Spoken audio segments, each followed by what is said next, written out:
안녕하세요. 사연을 부탁해입니다. 오늘의 사연을 소개하겠습니다. 우리 엄마는 조용조용하고 싫은 소리 한마디 못하는 성격입니다. 덕분에 시집살이는 딴 세상 이야기였어요. 그런 엄마 성격 덕분에 형수님과 큰 마찰 없이 잘 지냈는데요. 형수님도 엄마 성격과 비슷하다 보니 조용하고 배려심이 많은 편이거든요. 하지만 문제는 제 아내였습니다. 아내는 외동딸로 공주처럼 자랐다는 말을 항상 했는데요. 그 공주처럼 자랐다는 말이 이기적이라는 말일 줄은 꿈에도 몰랐습니다. 결혼 전에는 애교도 많고 하다 보니 그 모든 것이 예쁘게만 보였지만 결혼하고 나니 이기적인 모습들이 눈에 들어오기 시작했습니다. 예전에는 예쁘게만 보이던 것들이 이제는 더 이상 예뻐 보이지 않았어요. 우리 집은 부모님 생신이나 명절이 되면 항상 본가에 모여 함께 음식을 만들고 집안일을 나눠서 했습니다. 남자든 여자든 상관없이 모두가 집안일을 공평하게 해왔어요. 아버지는 김치찌개 같은 것도 기가 막히게 잘 끓이시는 분이라 명절 음식은 다 같이 나눠서 준비하는 것이 우리 가족의 전통이라면 전통이었습니다. 하지만 아내는 그런 분위기와는 전혀 어울리지 않았다고 해야 할까요? 본가에 가면 손 하나 까딱하지 않았고 제가 쓰던 방에 들어가 휴대폰을 보거나 잠을 자곤 했어요. 음식이 다 만들어지면 그때서야 나와서 정신없이 먹기만 했고요. 처음에는 그러려니 했지만 시간이 지날수록 가족들의 시선이 부담스러워지기 시작했습니다. 그래서 어느 날은 아내에게 조심스럽게 말을 꺼냈어요. 자기야, 다들 음식 만드느라 고생했으니까 설거지는 자기가 하는 게 어때?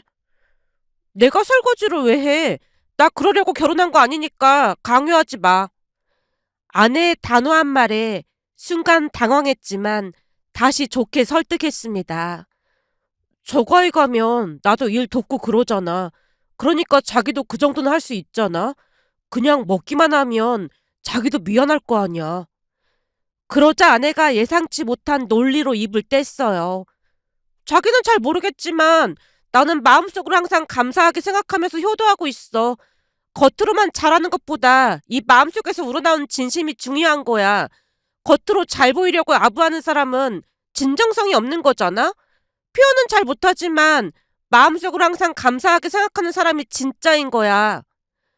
그 말을 들었을 때 솔직히 많이 황당했지만 아내는 자신만의 논리를 굽히지 않았습니다. 마음속으로만 효도하는 게 진짜 효도라는 말을 듣고 말도 안 되는 소리라는 생각과 함께 씁쓸함을 감출 수가 없었는데요. 그럼에도 불구하고 저는 처갓댁에 갈 때마다 장모님 옆에 서서 묵묵히 음식을 만들거나 설거지를 도맡아 하곤 했습니다. 아내는 역시나 처갓댁에서도 손 하나 까딱하지 않았어요. 그 모습을 보며 대단하다는 생각이 들긴 했지만 평소 본가에서 항상 집안일을 했던지라 저는 묵묵히 일을 도왔습니다.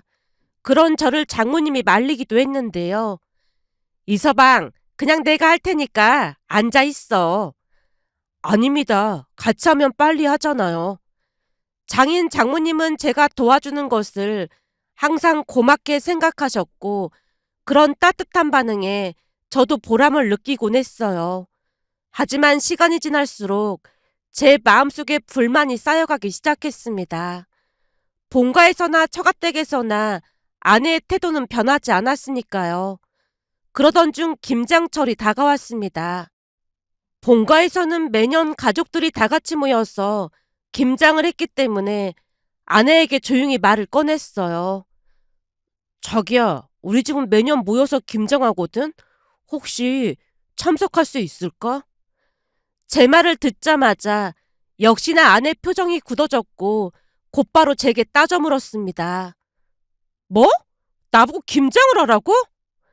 아내의 목소리에는 분명한 불쾌감이 담겨 있었습니다. 순간 당황했지만 차분하게 대화를 이어가려 노력했어요. 다 같이 하는 거라 참석했으면 하거든. 근데 대부분은 엄마랑 형수님이 다 하시다 보니까 자기는 가도 할 일이 딱히 많지는 않을 거야. 제가 기분 나쁘게 말하지 않으려 노력하고 있었는데요. 아내가 눈을 동그랗게 뜨고 화를 냈습니다. 내가 왜 김장을 해야 해? 난 그런 거 할 생각 전혀 없어. 난 집안일하고 김장하려고 결혼한 게 아니니까. 순간 속에서 답답함이 치밀어 올랐지만 억지로 가자고 할 수는 없는 노릇이었기에 알았다고 대답하고 말았습니다. 아내와의 대화가 끝나고 나서 마음이 무거워졌는데요. 무섭게 화를 내는 아내의 모습을 보며 괜히 말을 꺼냈다 싶었거든요. 결국 엄마에게 김장 때 못 갈 것 같다고 연락을 드렸습니다. 엄마, 저예요. 그래, 아들. 무슨 일이야? 엄마, 이번 주말에 저희 김장하러 못 갈 것 같아요. 일이 좀 생겨서요. 주말에 갑자기 처리해야 할 게 있어서 저희 둘 다 못 갈 것 같아요. 일이 있으면 어쩔 수 없지. 안 와도 되니까 걱정하지 마. 우리가 알아서 잘 할 테니까. 엄마의 말투는 한결같이 배려심이 넘쳤지만 왠지 죄송한 마음이 들어 제가 다시 말을 꺼냈습니다. 정말 죄송해요. 내년에는 꼭 도울게요. 괜찮아. 너희 둘 다 바쁜데 그럴 수도 있지. 전화를 끊고 나니 마음 한구석이 찜찜했는데요. 아내 눈치가 보여 내색하지 않으려 노력했습니다. 그렇게 김장날이 되었고 저는 혼자라도 참석하고 싶었지만 아내의 눈치가 보여 결국 김장에 참석하지 못했어요. 그런데 그날 엄마에게서 전화가 왔습니다. 김장 다 끝나가는데 시간 되면 와서 수육이라도 먹고 가던지 어차피 저녁은 먹어야 할 거 아냐. 엄마의 다정한 목소리에 가고 싶은 마음이 굴뚝 같았지만 혼자 가는 것도 이상해 보였기에 조심스레 대답했어요. 엄마, 일이 있어서 못 갈 것 같아요. 그럼 시간 날 때 와서 김장김치 좀 가져가. 네, 알았어요. 시간 내서 한번 갈게요. 전화를 끊고 나니 바로 옆에서 아내가 물었습니다. 김장 다 끝났대? 지금 막 끝났나 봐. 엄마가 수육 먹으러 오라고 했는데 그냥 됐다고 했어. 제 말에 아내가 예상 밖의 반응을 보였습니다. 왜 못 간다고 했어? 어머님이 오라고 하신 거면 얼른 가야지. 어머님 김치 엄청 맛있는데 가서 김치도 가지고 오자. 잠시 당황할 수밖에 없었는데요. 아내의 모습이 너무나 뻔뻔해 보였거든요. 결국 제가 대놓고 말을 꺼냈어요. 김장도 안 도와드렸는데 먹으러 가자는 거야? 어머님이 오라고 하셨다며. 그러니까 가자는 거지.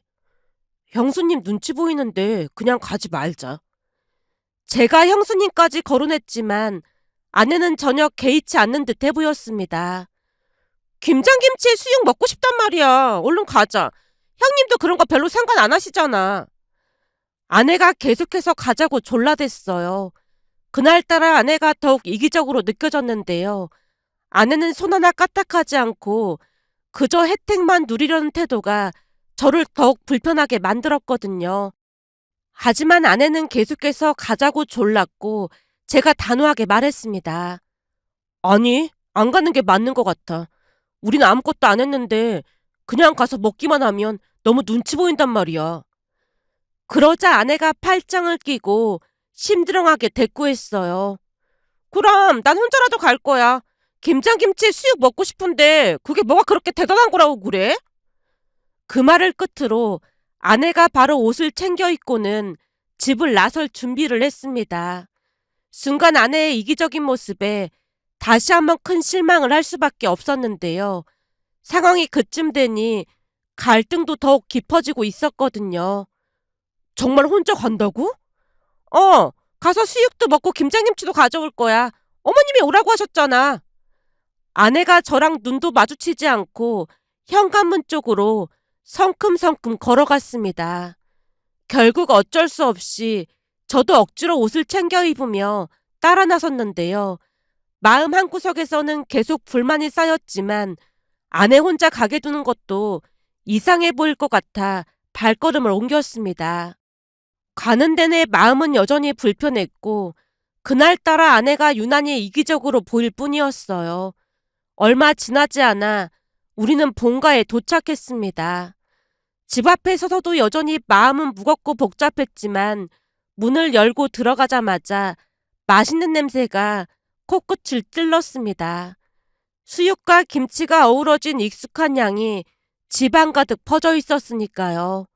현관문을 열고 들어가자마자 엄마가 가장 먼저 우리를 발견하고 환하게 웃으며 다가왔어요. 왔니? 잘 왔다. 수육은 이제 막 다 됐으니까 얼른 먹자. 엄마는 우리가 늦게 온 것에 대해 전혀 신경 쓰지 않았고 따뜻하게 맞아줬습니다. 아내는 그런 엄마의 반가운 인사에 밝게 웃으며 대답했어요. 어머님, 우리 잘 왔죠? 어머님 김치 너무 맛있거든요. 그럼 아주 잘 왔다. 뒤이어 아버지도 주방 쪽에서 나오시더니 우리를 보고 반갑게 손을 흔드셨습니다. 왔구나. 수육 다 됐고 김장김치도 이제 완성됐어. 얼른 이리 와서 같이 먹자. 그 모습을 보며 여전히 마음이 복잡했지만 부모님의 따뜻한 환영을 받으니 조금은 마음이 누그러졌어요. 그때 형수님도 주방에서 우리를 보자마자 반갑게 웃으며 인사를 건넸습니다. 이번 김장은 더욱더 맛있게 된 거 있죠. 수육이랑 같이 먹어보니까 맛이 아주 기가 막히네요. 형수님이 전혀 불편한 기색 없이 우리를 반겨줬는데요. 아내가 자연스럽게 형수님 옆에 앉았고 수육과 김장김치가 담긴 접시를 바라보며 무척 신이 나 있었습니다. 정성스럽게 준비한 수육과 갓 담근 김장김치는 금세 식탁을 가득 채웠고 아내는 기다렸다는 듯이 젓가락을 들었습니다. 어머님, 김치가 정말 너무 맛있어요. 역시 어머님 김치는 최고예요. 아내가 한 입 가득 김치와 수육을 먹으며 연신 감탄을 했습니다. 몇 번이고 김치를 먹으면서도 고개를 끄덕이며 계속해서 맛있다고 말했는데요. 이거 진짜 대박이에요. 이렇게 맛있는 김장김치는 처음이에요. 그 말을 듣고 엄마가 흐뭇하게 웃으며 아내에게 김치를 더 권했어요. 많이 먹어. 그리고 김치 싸줄 테니까 갈 때 가져가고. 정말요? 정말 감사해요. 잠시 후 엄마와 형수님이 김장김치를 잔뜩 싸주시는 동안 아내는 여전히 손 하나 까딱하지 않았고 그저 그 모습을 지켜만 볼 뿐이었습니다. 그날 김장김치를 차에 싣고 집에 돌아오는 길 아내는 김장김치 이야기를 몇 번이나 하며 신나했습니다. 진짜 어머님 김치는 다른 김치랑 차원이 다르다니까. 돕지도 않고 먹기만 하니까 많이 미안하네. 특히나 형수님께 너무 죄송한 거 있지. 아내 들으라는 듯 말을 꺼냈지만 아내는 별다른 대꾸도 하지 않고 창밖만 내다볼 뿐이었어요. 그런 아내의 철없는 행동에 부모님뿐만 아니라 형수님께도 죄송한 마음뿐이었기에 더욱 마음이 무거워졌습니다. 집에 도착해 짐을 내려놓고 나서도 찜찜한 기분이 가시지 않아 결국 형에게 전화를 걸었습니다. 형, 진짜 미안해. 오늘 김장 못 도와줘서 내내 마음에 걸렸어. 특히나 형수님께 너무 죄송한 거 있지. 괜찮아. 바쁘면 그럴 수도 있는 거지. 가족끼리 뭘 미안하다고 그래. 신경 쓸 거 없어. 형의 말을 듣고 더욱 미안해질 수밖에 없었습니다. 그래도 형수님도 고생하셨는데 계속 마음에 걸리더라고. 네 형수도 신경 안 쓰니까 걱정할 거 없어. 다음에 시간 날 때 와서 도우면 되지. 형, 그래도 너무 미안해. 나중에 꼭 제대로 도울게. 오늘 진짜 신경 많이 써줘서 고마워. 형이 마지막으로 웃으며 말했습니다. 그래, 신경 쓰지 말고 푹 쉬어. 전화를 끊고 나서도 형의 배려에 더욱 미안해진 마음은 쉽게 가라앉지 않았습니다. 결국 참지 못하고 말을 꺼냈어요. 자기는 정말 아무렇지도 않아? 뭘 말하는 거야? 오늘 김장도 안 도왔으면서 김치만 잔뜩 받아온 게 미안하지도 않냐는 거지. 아내가 힐끗 저를 보더니 무심한 표정으로 대답했습니다. 내가 달라고 먼저 말한 것도 아니고 어머님이 주신 건데 내가 왜 미안해야 해? 어른이 주시는 걸 안 받아오는 게 오히려 예의 없는 거잖아. 거기다 다른 며느리들은 시어머니 반찬 버리기도 한다는데 나는 맛있게 먹어주잖아. 근데 미안하긴 뭐가 미안해? 내 친구 중에는 시어머니가 반찬 싸주면 집에 와서 전부 버리는 친구도 엄청 많아. 그런 거에 비하면 난 착한 며느리지. 그래도 덥지도 않고 가서 먹기만 하고 김치만 받아온 건데 최소한 가족들한테 미안해야 하는 건 아닐까? 아내가 짜증난 듯한 표정으로 저를 쳐다보며 대답했습니다. 내가 왜 그런 걸로 미안해야 해? 겉으로 아부하고 잘하는 척하는 것보다 중요한 건 마음속으로 감사하는 마음을 갖는 거잖아? 난 항상 마음속으로 어머님께 감사하게 생각하고 있어. 그 말을 들으니 더 이상 참을 수가 없었습니다. 아내는 여전히 상황을 심각하게 받아들이지 못했고 스스로를 합리화하려고만 하고 있었으니까요. 그런 생각 자체가 너무 이기적인 거잖아? 아내는 제 말에 전혀 동의할 뜻이 없다는 듯 여전히 무표정한 얼굴로 저를 바라봤습니다. 지금 나보고 이기적이라고 했어? 난 진짜로 마음속으로 감사하게 생각하고 있단 말이야. 대화는 점점 격해졌고 결국 큰 말다툼으로 번지고 말았어요. 아내가 화난 얼굴로 말했습니다. 여기 계속 있으면 더 싸울 것 같으니까 난 친정에 갈 거야. 그 말과 함께 아내가 대충 짐을 챙겨서 집을 나섰어요. 아내가 화를 내며 친정으로 떠난 지 얼마 지나지 않아 제 휴대폰이 울렸습니다. 안녕하세요, 아버님. 제가 인사를 드리자 장인어른이 평소처럼 차분한 목소리로 대답했어요. 혹시 지금 시간 괜찮나? 잠깐 얼굴 좀 봤으면 해서 말이야. 장인어른의 말씀에 밖으로 나가 만나게 되었는데요. 동네의 작은 호프집에서 장인어른이 먼저 자리를 잡고 계셨어요. 결혼할 때 아내가 처가댁 근처에 집을 구해야 한다고 해서 처가댁과 가까이 위치하고 있었거든요. 저를 보자마자 장인어른이 미소 지으며 반기셨어요. 여기 함께 늦은 시간에 불러서 미안하네. 장인어른이 천천히 소주병을 따며 말없이 한 잔 따라줬습니다. 그렇게 한동안 말없이 소주를 주고받으며 한두 잔 마셨는데요. 장인어른이 무겁게 입을 열었어요. 근데 오늘 무슨 일이 있었던 건가? 민채가 눈물까지 흘리면서 집에 들어왔던데 자네랑 다퉜다는 말만 하고 다른 말은 안 해서 말이야. 장인어른의 물음에 순간 머리가 복잡해졌습니다. 아내와의 말다툼과 그동안 쌓인 불만들이 떠오르며 어떻게 설명해야 할지 고민이 되었거든요. 장인어른의 눈빛은 차분했지만 속으로는 걱정하시는 게 분명해 보였어요. 술잔을 비우고 나서야 제가 천천히 대답했습니다. 사실 아내랑 조금 다퉜습니다. 그동안 불만이 쌓였던 게 오늘 터졌던 게 아닌가 싶습니다. 제가 차분한 분위기 속에서 조금씩 마음을 열고 아내와의 갈등에 대해 털어놓기 시작했습니다. 소주잔을 기울이며 조심스럽게 말을 이어갔어요. 아내와의 갈등이 어떻게 시작됐는지 그리고 그동안 쌓였던 불만들을 전부 털어놓았는데요. 장인어른은 처음부터 말없이 제 말을 듣고 계셨는데 그 침착함이 오히려 더 무겁게 느껴졌습니다. 아버님, 사실 명절 때부터 문제가 있었어요. 명절에 다 함께 음식을 준비할 때 민채는 전혀 도우려고 하지도 않았고 방에 들어가서 잠을 자거나 휴대폰만 보고 있었거든요. 가족들이 모두 있는 자리다 보니까 제가 오히려 눈치가 보였습니다. 장인어른은 여전히 묵묵히 듣고 계셨고 제가 한숨을 내쉬며 계속해서 말을 이어갔습니다. 김장할 때도 비슷한 상황이었어요. 같이 김장을 하러 가자고 했더니 김장하기 싫다고 딱 잘라서 말했거든요. 물론 거기까지는 그럴 수도 있다고 생각했습니다. 근데 김장이 끝났다는 말을 듣자마자 수육이랑 김장김치를 먹으러 가자고 하는 거예요. 일은 하나도 안 뒀고 가서 먹기만 하면 눈치가 보이잖아요. 부모님만 계시면 괜찮을 수도 있겠지만 형수님도 계시다 보니 제 입장에서는 정말 눈치가 보였거든요. 하지만 민채는 그런 거 전혀 상관하지도 않았고 가서 맛있게 먹고는 심지어 김치까지 잔뜩 받아서 집에 왔어요. 그래서 제가 좀 잘못된 것 같다고 말했던 것뿐이고요.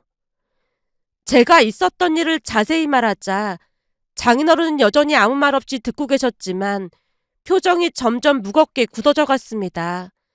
마치 돌처럼 굳어버린 것 같은 표정이었으니까요.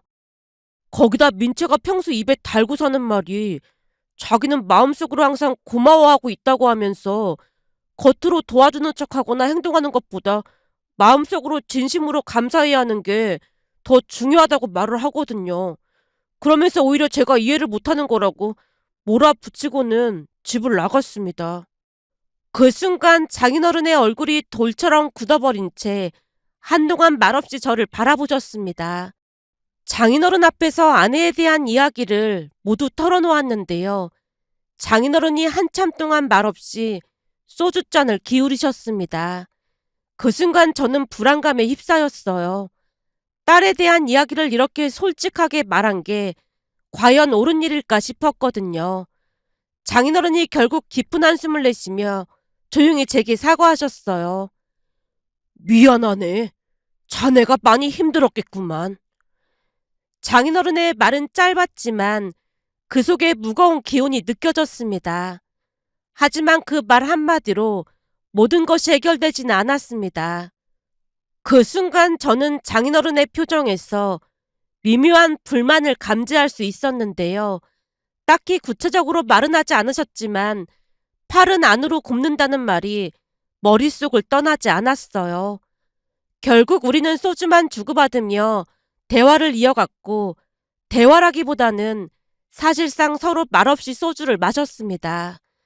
그러면서 장인어른에게 아내에 대한 이야기를 꺼낸 것이 후회됐다고 해야 할까요? 소주를 몇 잔 더 마시고 잠시 뒤 무거운 발걸음으로 집으로 돌아왔는데요. 문을 열자마자 놀랍게도 아내가 집에 와 있었습니다. 예상치 못한 장면에 잠시 멈칫했지만 더 이상 무슨 말을 해야 할지 몰라 그냥 모른 척하고 말았어요. 그 순간 장인어른과의 대화가 머릿속에서 계속 맴돌며 불편함이 더해졌습니다. 그날 이후 저는 아내에 대한 불만을 장인어른에게 다시는 말하지 않기로 결심했습니다. 하지만 시간이 지날수록 아내의 이기적인 행동에 대한 불만은 쌓여만 갔는데요. 집안일과 가족 행사에서 보여주는 아내의 태도에 점점 더 답답해졌지만 그 불만을 말할 곳은 없었습니다. 그렇게 저는 아내의 행동을 묵묵히 참아내며 쌓여가는 불만 속에서 스스로를 억눌러가고 있었습니다. 다음 명절에도 상황은 변하지 않았어요. 아내는 여전히 손 하나 까딱하지 않았고 방에서 휴식을 취하다가 음식을 먹을 때만 방 밖으로 나와서 차려준 음식을 먹기만 했거든요.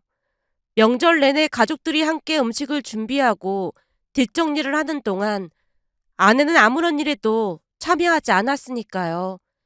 그런데도 가족들은 그 누구도 아내에게 잔소리 한마디 하지 않았습니다. 마치 아무 일도 없었다는 듯이 그저 평소처럼 대화를 나누고 웃으며 명절을 보냈어요. 하지만 저는 그 상황이 너무나도 불편했습니다. 가족들이 아내에게 말하지 않으니 오히려 제가 죄인이라도 된 것 같은 기분이 들었거든요. 아무도 아내의 행동에 대해 지적하지 않았지만 그럴수록 저는 불편함과 죄책감이 더 커져만 갔습니다. 그렇게 시간이 지나고 다시 김장철이 다가왔는데요. 그날은 금요일이었고 평소처럼 퇴근 후 집에 도착했더니 현관문 앞에 뭔가 가득 쌓여있는 게 눈에 띄었어요. 문 밖에 커다란 박스들이 줄줄이 쌓여 있었거든요. 무슨 상황인지 당황한 채 박스를 둘러보고 있었는데 잠시 후 아내도 퇴근했습니다. 아내가 밖에 가득 쌓인 박스들을 보고 당황한 얼굴로 물었어요. 이게 뭐야? 저도 상황을 몰라서 어리둥절한 채 대답했습니다. 나도 모르겠어. 자기가 주문한 거 아니야? 그러자 아내가 박스를 한참 살펴보더니 짜증 섞인 목소리로 말했습니다. 이거 배추 같은데 내가 이걸 왜 사겠어? 아내가 짜증 가득한 얼굴로 저를 노려보며 답답하다는 듯 말했는데요. 저 또한 전혀 모르고 있던 상황이라 당황한 채 서 있었어요. 그때 갑자기 아내의 휴대폰이 울렸고 아내가 전화를 받았어요. 엄마! 전화기 속에서 장모님의 밝은 목소리가 들려왔습니다. 민채야, 퇴근했니? 응, 방금 퇴근했어. 근데 문 밖에 절인 배추가 산더미같이 쌓여있는데 이거 엄마가 보낸 거야? 자세히 보니까 보낸 사람 이름에 엄마 이름이 써있는 것 같아서 말이야. 아내의 목소리가 살짝 높아졌지만 그 순간 장모님이 큰 목소리로 웃으면서 말씀하셨어요. 아, 그거 내가 보낸 거야. 저번에 네가 사부인 김장김치 가져다 줬잖니. 먹어보니까 맛이 아주 기가 막히더라고. 그래서 나도 김장을 좀 해볼까 해서 보냈어. 순간 아내가 당황한 듯 목소리를 높였습니다. 엄마 김장 해본 적도 없으면서 절인 배추를 이렇게 많이 샀단 말이야? 그건 그렇다 쳐도 왜 우리 집으로 보낸 거야? 장모님이 여전히 쾌활한 목소리로 답했어요. 내가 사부인께 김장김치 맛있게 만드는 비법을 좀 여쭤보면서 이번 김장은 같이 하자고 했거든. 근데 곰곰이 생각해보니까 사부인께서 우리 집까지 오시는 것도 불편하실 것 같고 우리가 사돈 댁으로 가는 것도 조금 그렇잖아. 그래서 너희 집이 제일 편할 것 같더라고. 아빠랑 같이 지금 가는 중이니까 기다려. 장모님이 전화를 끊었고 아내도 전화를 끊은 뒤 짜증 가득한 얼굴로 현관 밖에 쌓인 절인 배추 박스를 노려봤습니다. 그 모습에 저도 당황스러웠지만 어떻게 해야 할지 몰라 어색하게 서 있을 수밖에 없었는데요. 잠시 후 장인어른과 장모님이 무와 각종 양념들을 잔뜩 들고 오셨습니다. 거실 한쪽에는 배추를 가득 쌓아놓았고 다른 한쪽에는 김장에 필요한 재료들이 하나 둘씩 정리되기 시작했어요. 장모님이 활기차게 움직이며 아내에게 이것저것 일을 시키기 시작했습니다. 민채야, 저기 있는 무 좀 씻어줘. 그리고 배추 정리도 도와야지. 아내가 여전히 짜증 가득한 얼굴로 마지못해 움직이기 시작했지만 장모님의 지시에 따라 몸을 움직이고 있었어요. 그러던 중 장모님이 문득 제게 다가오셔서 말했습니다. 참, 내일 사돈 두 분도 오신다고 하셨어. 그 말을 듣고 순간 당황할 수밖에 없었어요. 바로 방으로 들어가 휴대폰을 꺼내 들고 엄마에게 전화를 걸었습니다. 엄마, 저예요. 혹시 김장 때문에 내일 우리 집으로 오시는 거예요? 그래. 사부인이 김장 같이 하자고 하시더라고. 니들한테 미리 말한 거 아니었니? 그게 갑자기 우리 집에서 김장을 하신다고 해서 조금 당황스러워서요. 그 말에 엄마가 살짝 웃으며 대답하셨습니다. 들어보니 사부인이 김장하는 법을 배우고 싶다고 하셔서 도와드리기로 한 거니까 부담 가질 필요 없어. 엄마의 차분한 말에 한숨을 내쉬며 전화를 끊었는데요.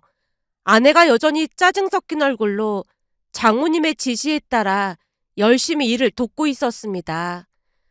민채야, 배달온 김장 매트도 꺼내서 잘 씻어놔라. 장모님은 김장 준비에 필요한 것들을 이것저것 지시하셨고 아내는 어쩔 수 없이 따르고 있었습니다. 아내가 짜증 섞인 표정으로 일을 했지만 장모님은 전혀 아랑곳하지 않았어요. 마치 기다렸다는 듯이 계속해서 아내에게 일을 시켰으니까요. 하지만 시간이 지날수록 아내가 계속 짜증 섞인 얼굴로 불만을 내비쳤고 그로 인해 분위기가 점점 더 무거워져 갔습니다. 힘들어 죽겠는데 왜 이걸 우리 집에서 한다고 한 거야? 아내가 큰 목소리로 투덜댔는데요. 그 순간 장인어른이 더 이상 참지 못하겠다는 듯 갑자기 버럭 소리쳤습니다. 민채야, 너 지금 뭐 하는 짓이야? 어디서 버릇없이 말을 그런 식으로 하고 있어? 장인어른의 큰 외침에 아내가 깜짝 놀라 고개를 들었는데요. 장인어른의 얼굴은 분노로 굳어 있었고 눈빛은 날카로웠습니다. 장인어른이 한숨을 내쉬며 말을 이어갔습니다. 네가 이렇게 된 게 버릇없이 키운 우리 잘못이지 누굴 탓하겠어. 장인어른의 갑작스런 호통에 아내가 당황한 듯 아무 말도 하지 못했는데요. 장인어른의 목소리는 더 강해졌습니다. 그거 조금 했다고 어디서 엄마한테 그따위로 행동해. 어디 가서 그러면 가정교육 잘못받았다는 소리밖에 더 듣겠어. 그게 부모 얼굴에 뻑칠하는 거야. 그동안 장인어른이 그렇게 화를 낸 적이 없었기에 장인어른의 호통에 아내가 잔뜩 겁을 먹었습니다. 장인어른의 단호한 태도에 아내는 더 이상 불평하지 않았어요. 그렇게 다음날 꼭두새벽부터 부모님께서 집에 오셨습니다. 김장을 돕기 위해 오신 두 분을 맞이하면서 형과 형수님은 함께 오지 않은 것이 궁금해져서 엄마에게 물었어요. 형이랑 형수님은 같이 안 왔어요? 사부인이 꼭 우리만 오라고 당부하셔서 우리끼리만 왔어. 그 말을 듣는 순간 장인어른이 아내의 버릇을 고치기 위해 단단히 벼르고 있다는 것을 알 수 있었습니다. 잠시 후 김장이 시작되었고 부모님과 장인 장모님이 화기애애한 분위기 속에서 함께 김장을 했습니다. 대화를 나누며 웃음도 오가고 가끔씩 농담도 섞어가며 즐겁게 시간을 보냈어요. 하지만 아내는 내내 침울한 표정으로 김장을 돕고 있었습니다. 장인어른의 꾸짖음에 크게 겁을 먹은 탓인지 아내는 말도 거의 하지 않고 눈물을 꾹 참는 듯한 얼굴로 일에 집중하려고 애쓰는 모습이었습니다. 김장이 끝나고 부모님은 집으로 가셨는데요. 아내가 완전히 녹초가 되어 거실 한쪽에 주저앉았습니다. 힘든 표정을 감추지 못한 채 숨을 고르며 지친 기색이 역력했어요. 김장을 하는 내내 말없이 일을 돕느라 체력뿐만 아니라 마음도 한껏 지쳐있는 것 같아 보였습니다. 그때 장인어른이 천천히 아내에게 다가가더니 여전히 단호한 목소리로 말을 꺼냈습니다. 민채야, 오늘 고생했지? 아내가 지친 얼굴로 고개를 끄덕였지만 장인어른의 표정은 여전히 엄격했습니다. 장인어른이 아내를 잠시 바라보다가 깊은 한숨을 내쉬며 말을 이어갔어요. 이게 바로 김장이라는 거야. 온 가족이 힘을 모아서 해야 할 만큼 힘든 일이지. 오늘 하루 김장해보니까 얼마나 힘든 일인지 알겠지. 그런데 그동안 넌 이런 힘든 일을 하지도 않고 그저 얻어먹기만 한 거잖니. 네가 얼마나 잘못된 행동을 한 건지 이제 알겠어? 아내가 고개를 떨구고 아무 대답도 하지 못했습니다. 장인어른은 그런 아내를 똑바로 바라보며 말을 이어갔습니다. 시댁에 가서 가족들이 힘들게 음식 준비할 때 넌 방에서 잠만 자고 다 차려진 음식만 먹었잖아. 그때 다른 사람들이 어떤 마음으로 널 바라봤을지 한 번이라도 생각해 본 적이 있어? 아내가 여전히 말없이 앉아 있었지만 그 얼굴에는 후회와 자책이 서려 있었습니다. 장인어른은 그 모습을 놓치지 않고 더 깊이 파고들듯 말씀하셨어요. 역지사지라는 말이 괜히 있는 줄 알아? 그냥 얻어먹기만 할 때는 잘 몰랐겠지. 내가 사돈 두 분이라면 부르령을 내렸을 텐데 두 분이 워낙 좋은 분들이라 아무 말도 안 하신 거야. 이래서 호의가 계속되면 권리인 줄 안다는 말이 있는 거야. 사람들이 참 이상한 게 잘해주면 사람을 더 우습게 알고 함부로 할 생각만 하거든. 그게 얼마나 어리석은 짓이야. 앞으로 사돈 두 분께 잘할 생각해. 세상에 그런 분들이 어디 있는 줄 알아? 아내가 차마 고개를 들지 못한 채 여전히 고개를 숙이고 있었습니다. 그 사이 장모님이 김치통에 김장김치를 담으며 아내에게 말을 꺼냈어요. 그동안 형님이 한 김치를 얻어먹기만 했으니까 이번에는 민채 네가 이 김치를 가져다 드리면서 진심으로 사과드리고 와. 가족이 되려면 다 함께 노력해야 하는 거야. 장모님의 말씀에 아내가 조용히 고개를 끄덕였습니다. 그렇게 김장김치를 챙겨서 형네 집으로 출발했는데요. 가는 내내 장인 장모님 두 분께 감사한 마음뿐이었어요. 아내가 제게 사과를 했거든요. 그동안 내가 너무 심하게 행동해서 미안해. 들어보니까 처음부터 며느리가 잘하게 되면 시댁에서 한도 끝도 없이 요구를 한다고 하길래 그랬어. 근데 생각해보니까 시부모님은 좋은 분들이었는데 내가 많이 나빴던 것 같아. 정말 미안해. 얼마 뒤 우리는 형과 형수님 집에 도착했습니다. 우리가 김장김치를 가지고 들어가자 형과 형수님이 살짝 놀란 표정이었는데요. 아내가 잠시 멈칫하다가 진심으로 사과를 했어요. 형님, 그동안 제가 많이 죄송했어요. 김장을 해보니까 보통 힘든 게 아니더라고요. 그동안 못되게 행동해서 정말 죄송합니다. 아내의 진심 어린 사과를 듣고 형수님이 잠시 놀란 듯한 표정을 지었지만 이내 따뜻한 미소를 지으며 아내의 손을 잡았습니다. 아니야. 이번에는 동서가 김장해줬잖아. 내가 오히려 고마워. 아내가 눈물이 맺힌 눈으로 형수님을 바라보다가 다시 한번 고개를 숙였어요. 형님, 앞으로는 진짜 많이 노력할게요. 형수님이 아내의 손을 다정하게 잡고 따뜻한 미소로 아내를 감싸 안았습니다.